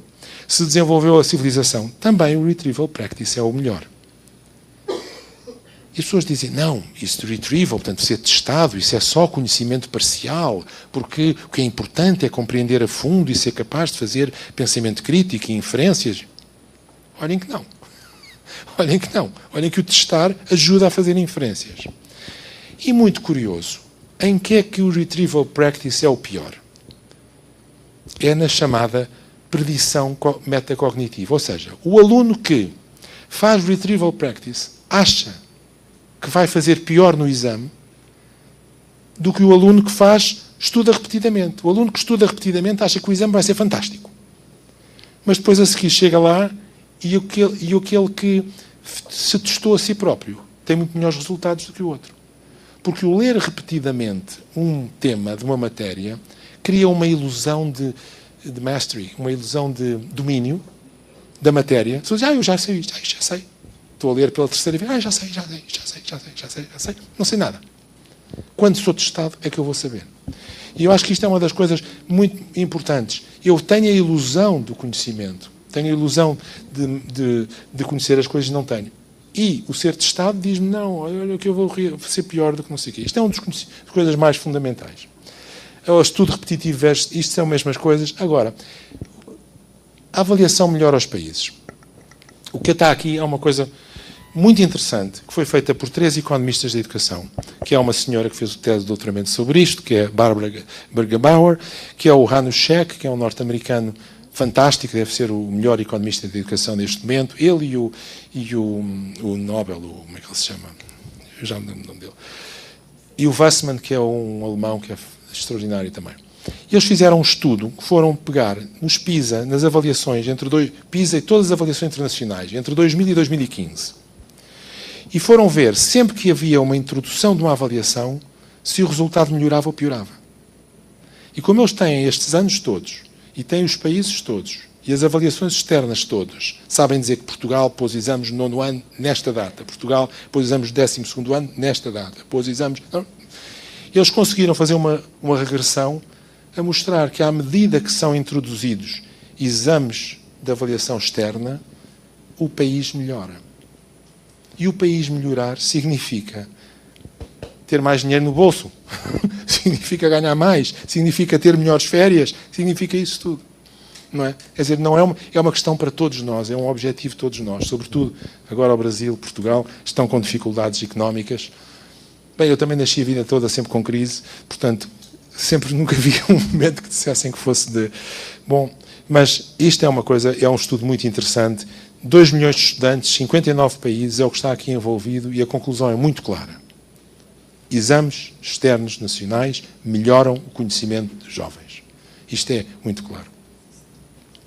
Bem, em Portugal, aqui isto também é curioso, porque isto são, vocês veem aí as taxas de retenção, reprovações. Como é que vocês dizem aqui? É reprovações? Reprovação. Vêem as taxas de reprovação. As taxas de reprovação em Portugal foram baixando e sempre que se introduziu um exame nacional, subiam. Mas depois voltam para baixo, outra vez. Há ali um choque e depois voltam. E reparem, no fim, quando volta para baixo depois de um exame, está a reprovação abaixo, mas eu tenho a certeza que os jovens sabem mais. E, portanto, é exatamente isto que se passa. Ou seja, você introduz uma avaliação externa, você vai ter mais gente a reprovar. Mas, no fim, isso vai outra vez voltar ao mesmo sistema. Eu acho que este quadro que se passou em Portugal é muito elucidativo. Bem, eu gostaria de terminar com uma ideia fundamental, que é a ideia também por onde eu comecei. É que a exigência é a oportunidade dos pobres. Portugal foi um dos poucos países, temos ali Portugal, Macau, Catar, foi um dos poucos países que conseguiram ao mesmo tempo reduzir o número daqueles que estão em pior situação e aumentar o daqueles que estão em melhor situação. Foi muita sorte, foi muita arte, foi muito trabalho dos nossos professores, mas a verdade é que conseguimos isso. As duas coisas não são opostas. E o relatório PISA 2015 diz isso mesmo. A experiência de Portugal e de Macau mostra que a educação pode, ao mesmo tempo, ajudar os que estão no topo e ajudar os que estão em baixo. E nas metas de 2020 da União Europeia, eu dir-vos-ia que de 2012 para 2015, só 2 países conseguiram aproximar-se do objetivo de baixar para 15% o número de alunos na situação de baixo, nos chamados limites mínimos. Querem saber qual é o segundo? Primeiro já descobriram. O segundo foi a Suécia. São os únicos 2 países europeus. A Polónia não conseguiu. Nos 3 domínios do PISA. A Polónia pode ter conseguido na matemática e não ter conseguido no outro. Nos 3 domínios do PISA, simultaneamente, só a Suécia e Portugal é que conseguiram fazer. O abandono escolar precoce em Portugal diminuiu. Este quadro aqui é o quadro que eu tenho imenso orgulho, o quadro no fim, que é o desemprego, vocês estão a ver, o desemprego jovem a subir e o abandono escolar a descer. E as pessoas dizem, pois, então, se há menos empregos, os jovens ficam na escola. E agora olhem o que se passou no nosso tempo. Os dois a baixar. Ou seja, mais empregos e os jovens a continuarem mais tempo na escola. Então eu acho que isto é um dos grandes sucessos do nosso sistema nos últimos anos e, como é evidente, tenho imenso orgulho neste como noutros. Começar pelo princípio, começar pelo currículo. Aqui estão os meus contactos e muito obrigado.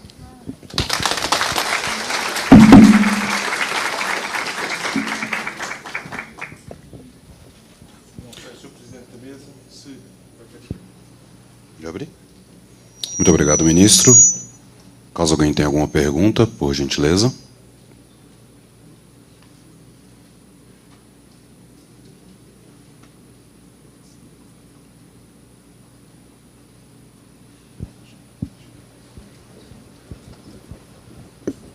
Pergunta ou comentário?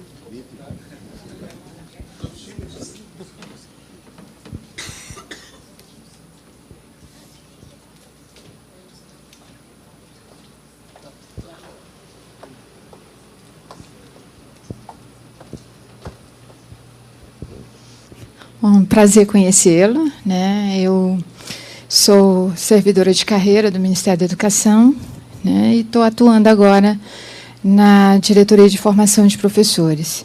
E a minha pergunta é nesse sentido, né? Se o senhor pudesse falar para a gente como é que foi o casamento do currículo com a formação de professores.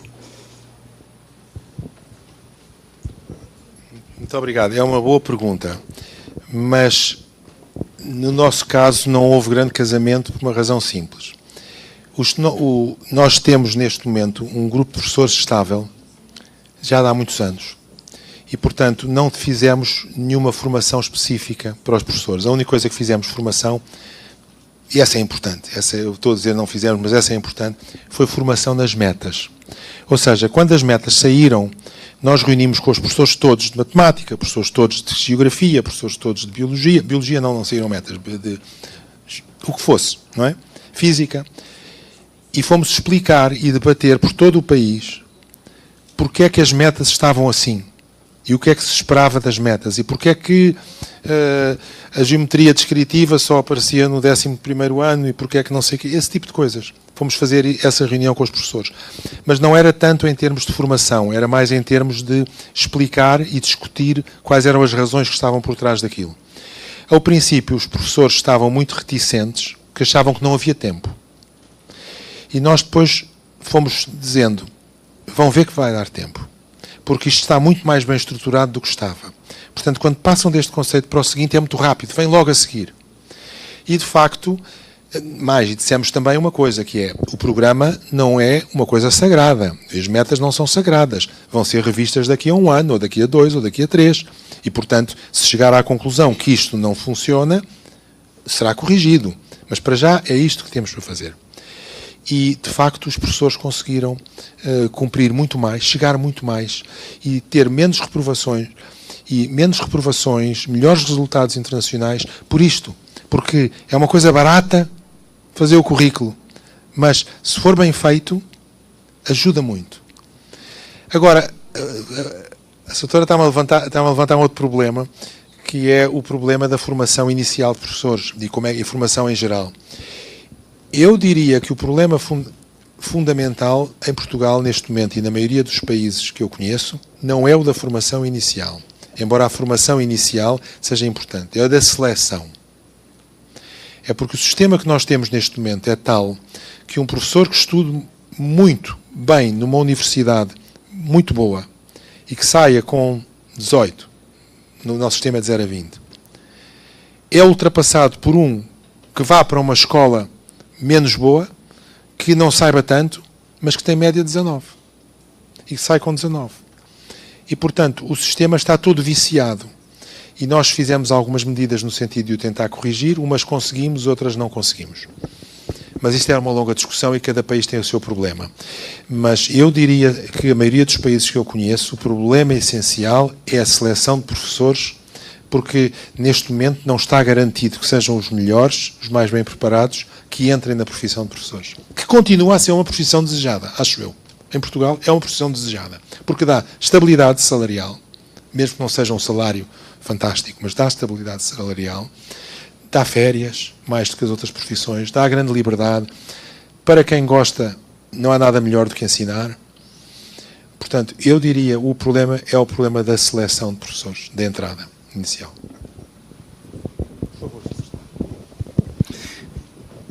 Natalino Gione, estou secretário de Educação em Santa Catarina. Parabéns pela palestra, obrigado por compartilhar aí conhecimento e experiência. Queria abordar um pouquinho mais e ouvir um pouquinho mais sobre a avaliação é um incentivo.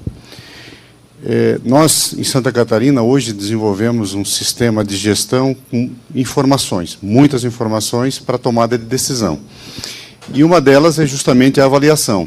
A minha pergunta é, se em Portugal vocês definiram uma metodologia, porque essa avaliação, do ponto de vista da escola, se o professor baixar a régua nas exigências, os alunos se sairão bem, mas a aprendizagem como um todo será prejudicada. Se vocês trabalharam nisso e se conseguiram, como fizeram? Muito obrigado. É uma excelente pergunta. De facto, é uma pergunta muito difícil. Eu julgo que nós conseguimos descobrir a pólvora, mais ou menos. Eu julgo que conseguimos fazer um bom sistema, que neste momento está um bocadinho diferente, mas conseguimos fazer, que foi o seguinte. Há uma avaliação externa e há uma avaliação interna. Se não houver avaliação externa, não há nada a fazer. E os incentivos que são dados às escolas, que são incentivos poucos, mas o que nós podemos dar às escolas é mais recursos em horas de professores. Os incentivos são dados com base em 4 ou 5 coisas, que são as seguintes. Primeiro, resultados internos. Segundo, resultados externos. Terceiro, junção dos dois. Se estão muito juntos, então têm um incentivo a mais. Se estão muito afastados, têm incentivo a menos. Ou seja, as escolas ficaram numa situação em que perceberam que para ter mais recursos, que é o que todas as escolas querem, todas as escolas o que querem é mais horas de professores para ter algum descanso, de professores mais velhos, para ter mais idosos, para ter uma possibilidade de preparar melhor as aulas, para poder comprar um projetor, sei lá. As escolas todas querem mais recursos. E para ter esses recursos, eles perceberam que era importante subir as notas externas e que se subissem as notas internas e as afastassem das externas, portanto, eles eram penalizados com isso. E perceberam também uma coisa, que é, o sistema o incentivo é dado em função do progresso. Ou seja, é o chamado valor acrescentado. Se eu consigo que a minha escola esteja com uma média de 10 e no ano seguinte esteja com uma média de 11, isso é mais importante do que uma escola que está com média de 18 e que passa para 18,5. Porque isso é um progresso maior. Portanto, medir o progresso, medir a nota, medir a aproximação das notas, é tudo junto. Isto foi afinado, todos os anos isto era afinado. Portanto, havia uma senhora que é doutorada em estatística, que tinha uma equipa, que afinava aquilo, fazia simulações para as escolas e foi ponderando as coisas diferentemente. Eu acho que resultou bem, porque as escolas perceberam mesmo isto. Nós temos que melhorar a avaliação externa. E a interna também, reduzir o número de retenções. Também esqueci-me de dizer esse ponto é muito importante, porque havia escolas que faziam o seguinte: ok, eu vou melhorar a minha nota externa, o menino fica reprovado, não vai a exame. Isso também era penalizado. Portanto, havia ali uma combinação de coisas que ajudava as escolas. E eu acho que as escolas reagiram bem.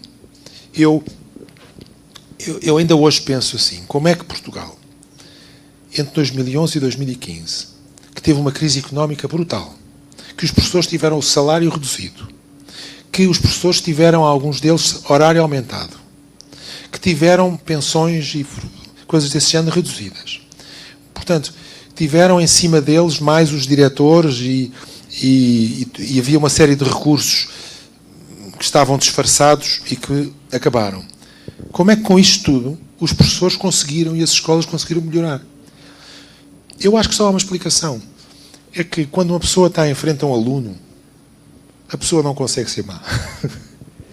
A pessoa não consegue pensar, reduziram-me o salário. Não, está ali uma cara de um aluno, uma aluna, né? E o professor é um homem, é uma pessoa, é um ser humano, não é? E, portanto, o professor põe em primeiro lugar isso. Eu acho que é isto. Mas, de facto, esta articulação toda destas coisas todas tem que ser muito bem pensada para dar os incentivos. Se ela vai muito bem bem, ela também é penalizada. Não, se distancia a nota interna. Ou seja, se a nota que é dada pelo professor à sua turma tem média de 15, por exemplo, e essa turma, quando vai ao exame, tem média de 10, o professor está a inflacionar a nota, não pode ser, não é?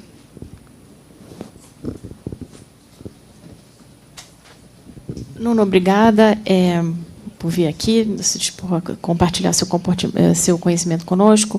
Eu acho que eu não queria perder a oportunidade que você explicasse um pouquinho a transposição do currículo para os manuais escolares, que aqui no Brasil a gente chama de material didático, de livros didáticos, na verdade.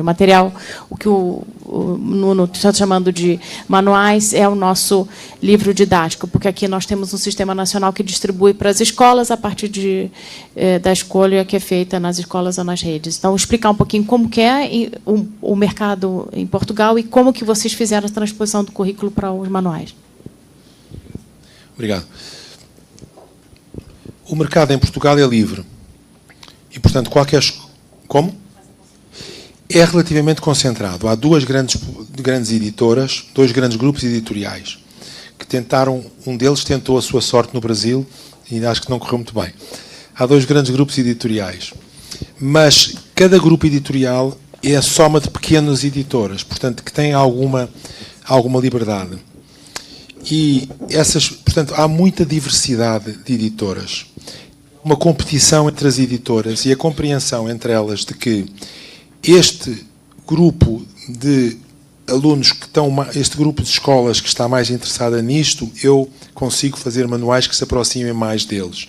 Eu consigo fazer manuais que se aproximem mais daqueles outros. E o que é importante para nós é essa liberdade, porque depois aparecem soluções diferentes e as escolas podem escolher. O que é importante é que sejam materiais certificados. E certificados quer dizer que estão a seguir as metas. Nós não impusemos como é que vão explicar o que é um triângulo. Não impusemos isso. Nós, o que dissemos é, isto tem que ser explicado. O triângulo, a criança tem que saber a definição de triângulo nesta idade. E, portanto, os autores de manuais agradecem, porque dizem, eu tenho já aqui um plano para o meu manual, e agora vou desenvolver o meu sentido criativo, a minha experiência e tudo isso para explicar o que é um triângulo, como é que eu defino um triângulo. E foi este alinhamento, eu acho que este alinhamento se conseguiu bem. Mais uma vez, o professor deve ter um bom manual, porque se tiver um bom material didático, o professor não está a perder tempo com coisas secundárias, não está a inventar a pólvora. Alguém fez aquilo por ele e ele concentra-se a explicar aos alunos. Não é? Portanto, o bom manual escolar é muito bom. Acho que há mais duas perguntas.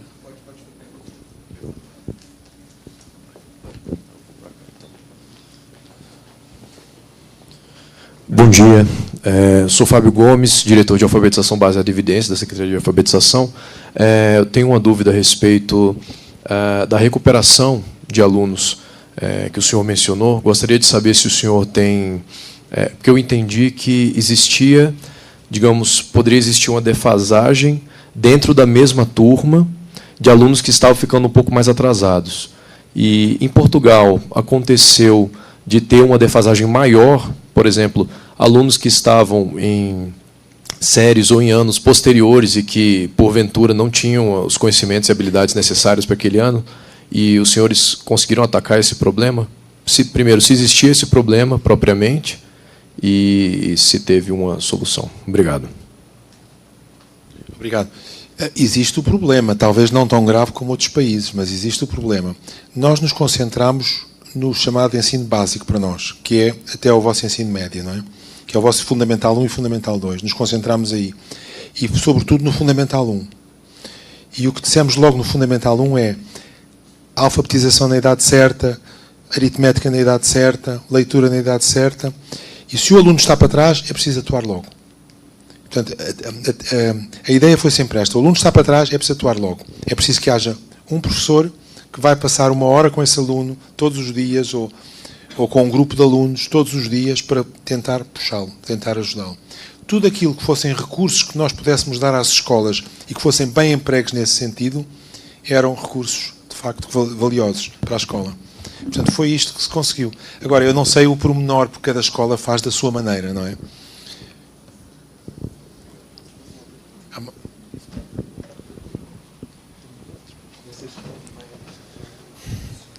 Olá, bom dia a todos. Sou Eduardo Salenave, também diretor na CEALF. E agradecer a palestra. Apesar de que em alguns momentos eu passei raiva, e eu digo isso como professor, porque eu lembrei dos romantismos pedagógicos que eu encontrei ao longo da minha trajetória. Acho que o Brasil ainda não chegou na era pragmática, ainda estamos no romantismo. A minha pergunta é bem simples. Qual a opinião do senhor sobre a avaliação externa dos docentes, sobre avaliar professores? Obrigado. Que tema tão difícil.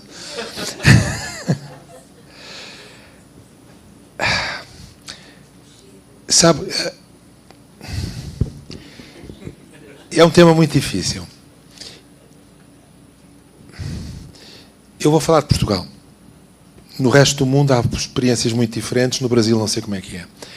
Em Portugal, a avaliação de professores é importante. Mas o professor que está no sistema está para o resto da vida, seja bem avaliado, seja mal avaliado. Não é uma coisa que tenha grande efeito sobre o professor. Isto é por lei. Ninguém vai conseguir mudar esta lei nos próximos 100 anos. E, portanto, o que é importante é que o professor que entra seja escolhido da melhor maneira. Nós estamos a passar por uma fase em que isso vai acontecer. Dentro de 15 anos, mais de metade dos nossos professores vão sair do sistema.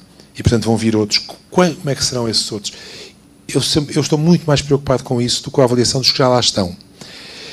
Mas eu acho que a avaliação dos que já lá estão é semi-automática em função da avaliação dos alunos. Porque se os alunos progridem, o diretor percebe logo, olha, este professor está a conseguir bons resultados, aquele não tanto. Pode ajudar o professor. Claro que depois há mais coisas por cima disto. E existe um sistema de avaliação em Portugal, mas não funcionará da melhor maneira. Quando eu cheguei ao Ministério, eu tinha preocupações muito específicas. E essa não era das minhas grandes preocupações. Aliás, havia uma guerra a propósito disso, que eu tentei acabar a guerra rapidamente. Porque estar a fazer o que existia na altura é uma coisa que eu acho que é negativa, que é avaliar professores sem avaliar alunos. Se nós não avaliamos os alunos, vamos avaliar os professores, é porque eu acho que ele não deu bem a aula, porque eu acho que ele não seguiu o método do Piaget, ou porque eu acho que ele não seguiu o método não sei de quem. Isso não me interessa muito.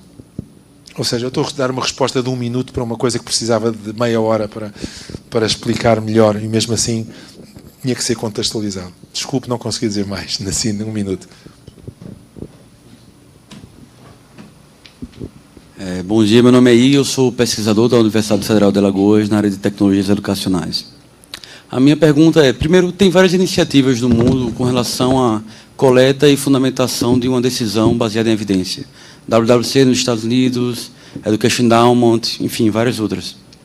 Como é que vocês fizeram em Portugal, primeiro para articular a relação com pesquisadores para a coleta de evidências científicas que fundamentam a decisão e principalmente a implementação nas escolas? Obrigado. Obrigado. O que nós fizemos foi rodear-nos de pessoas que conheciam as evidências científicas e que eram peritos. Nós não conseguimos, foram tempos muito difíceis, tempos muito apertados, não conseguimos criar um sistema de avaliação, de avaliação científica tal como vocês estão a tentar fazer e que me parece que vão avançar muito mais que nós. O que nós fizemos foi, primeiro, as pessoas que entraram tinham que saber do que estavam a falar, não podiam ser românticos no sentido de, eu não estou a dizer isto com um aspecto depreciativo, não podiam ser pessoas só com boa vontade. Não é isso. Você sabe as técnicas de alfabetização, você sabe as técnicas você sabe matemática, você sabe não sei o quê. Ok, ótimo, venha cá, traga consigo aquilo que se sabe pelo mundo fora e vamos fazer. Primeira coisa. Segunda coisa, montámos um sistema estatístico e um sistema de divulgação de dados que permite, numa segunda fase, fazer essas avaliações baseadas nas evidências, seja métodos contrafactuais, seja os outros métodos todos que existem desse tipo. Mas criámos as bases para que isso pudesse acontecer. Vocês, nesse aspecto, julgo que estão muito à nossa frente. Porque vocês já têm há muito tempo o INEP, acho que é assim que se chama, não é? E já há muito tempo têm muitos dados que são divulgados. Nós não temos, nós não tínhamos, neste momento temos. Portanto, a minha preocupação foi mais essa, dados que sejam avaliados e que sejam colocados à disposição dos investigadores. Portugal, não sei como é que é aqui, mas Portugal tem uma tradição que é: os dados são para mim, não são para mais ninguém. E eu disse à senhora, que foi a diretora-geral das estatísticas, que sempre que alguém perguntar: posso ter acesso a esses dados? A resposta é sim. Sim. A não ser que sejam dados confidenciais. Quer saber se o pai, a orientação sexual da mãe, perdão, isso não, mas estou a dar um exagero, mas são dados da turma que não permitem identificar o aluno. Sim, senhor, toda a gente pode ter acesso a esses dados, e isso é o que está neste momento ainda hoje em prática. E isso é um grande passo, porque agora começaram a surgir estudos sobre a situação portuguesa graças à existência desses dados. Acho que acabou a parte de perguntas. Mais perguntas? Não? Tem uma? A outra resposta foi muito curta. Brincadeira. Não, essa é simples, não é polêmica nem nada. A Política Nacional de Alfabetização destaca a priorização da alfabetização no primeiro ano do ensino fundamental. Não que ela precise se encerrar, mas que seja priorizada. E também que haja um conjunto de ações preparatórias na pré-escola, né, nos 4 e 5 anos de idade. Então, como o senhor vê isso e também como ocorre em Portugal, sobretudo com relação ao papel da pré-escola? Muito obrigado. A pré-escola em Portugal não é obrigatória. Portanto, há pais que não põem os jovens na pré-escola. Mas é obrigatório ter oferta. Portanto, nós temos que ter a escola para a gurizada ir, mas o pai não é obrigatório a pô-lo lá. Só é obrigado a pô-lo lá no primeiro ano do fundamental. Portanto, claro que 90 e tal % dos jovens passaram pela pré-escolar e, portanto, estão mais bem preparados, mas temos sempre que ter em conta aqueles que não passaram pela pré-escola. Acho que isto vai mudar. O que nós fizemos em relação às metas curriculares para a alfabetização foi seguir aquilo que os especialistas internacionais dizem. Rodeámos-nos de uma série de especialistas, alguns também que vocês conhecem, o Zé Moraes, pessoas desse género, e pessoas que existem em Portugal. Em Portugal existem bastantes especialistas disso, e que nos disseram o que é que se sabe internacionalmente sobre velocidade de leitura, sobre o que é a descodificação, o que é a consciência fonológica, quando é que isto aparece, o que é a consciência gramatical, tal. E, portanto, as metas foram todas estabelecidas em função disso.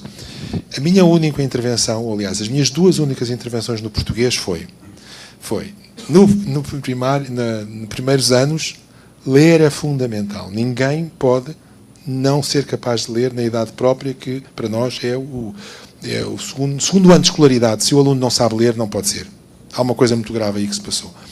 A segunda coisa foi dizer, em idades mais avançadas, literatura. Porque houve a tendência, durante uns anos, de reduzir a literatura em função dos chamados textos não literários.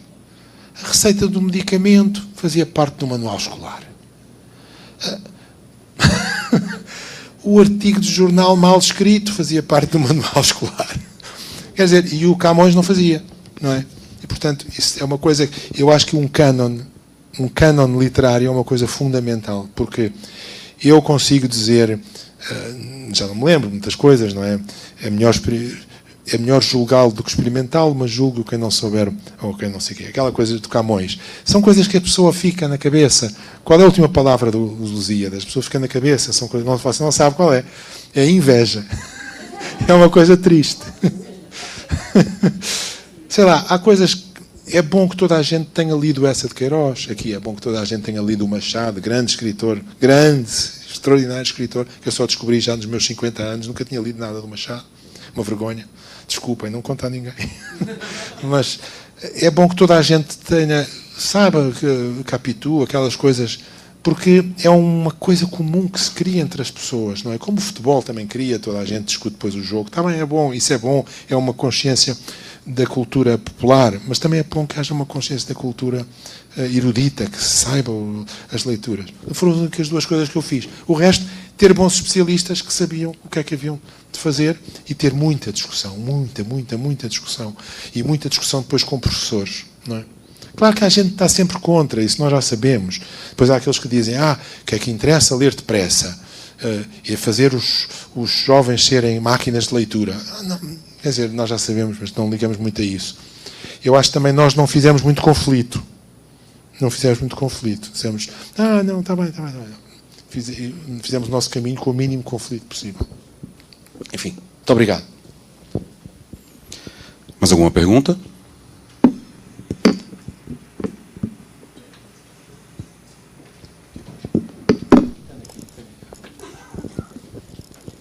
Obrigada, bom dia. O meu nome é Sandra Magalhães, sou Ministra Conselheira da Embaixada de Portugal e devo ser a única aqui que não percebe nada de educação.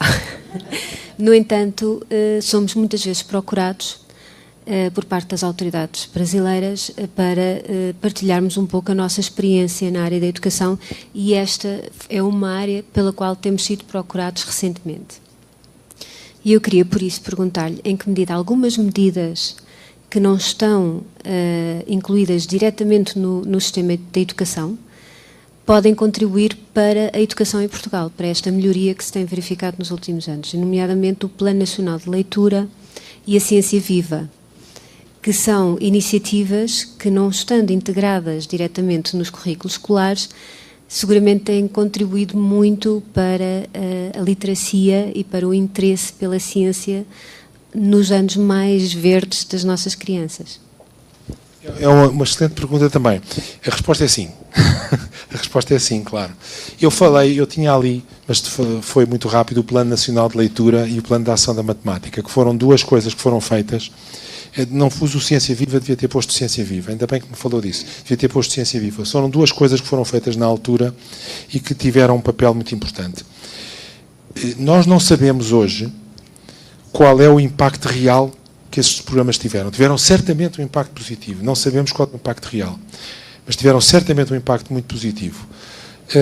Ajudaram fora da escola de uma maneira episódica. Portanto, eu fiz aqui um certo contraste entre a educação, que não deve ser episódica, que deve ser sistemática e organizada, mas as coisas episódicas são boas. O Ciência Viva é bom. O Ciência Viva, para quem não sabe, são centros de ciência para jovens e adultos. O Plano Nacional de Leitura foi bom, o Plano de Ação da Matemática foi bom, chamam a atenção para os problemas e, mesmo sendo episódicos, estão a chamar a atenção e estão a criar algum interesse pelo tema. Portanto, ajudaram também a colocar no primeiro ponto essas duas coisas. Depois há, claro, uma série de outras coisas que são importantes, por exemplo, a escolaridade dos pais. A escolaridade dos pais tem subido ao longo dos anos, portanto, há aqui um movimento geral que vai ajudar tudo a progredir. Não é? Eu concentrei-me naquilo que a escola pode fazer, que eu acho que a escola pode fazer muito ainda e pode fazer mais. Concentrei-me nisso, mas tem toda a razão. Toda a razão. Uma pergunta muito rápida com respeito à gestão do seu período na frente do Ministério.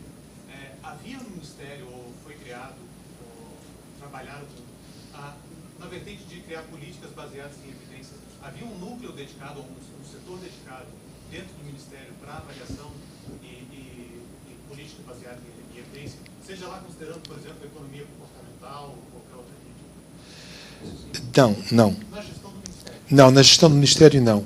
Há setores universitários que estão a desenvolver essa política, esse tipo de investigação, e o que nós fizemos dentro do Ministério foi aquilo que eu disse, rodear-nos de peritos e depois abrir os dados para que essas pessoas pudessem fazer os seus trabalhos fora. Salvo erro, só encomendámos 2 estudos mesmo, que queríamos saber como é que era, e infelizmente não correram muito bem. Quer dizer, as conclusões não eram muito claras e, portanto, não funcionou bem, mas isso não quer dizer que não pudessem ter corrido bem. É muito difícil. Nós vivemos tempos muito difíceis. Vocês não... É um bocado difícil perceber o ponto em que nós estávamos. Nós tínhamos mesmo que nos concentrar no essencial. O essencial, o currículo, mudar o currículo, avaliação, pôr os jovens a saber mais. Quer dizer, tínhamos que nos concentrar nisso. E, portanto, não demos a atenção que, se calhar, numa situação diferente, daríamos a isso.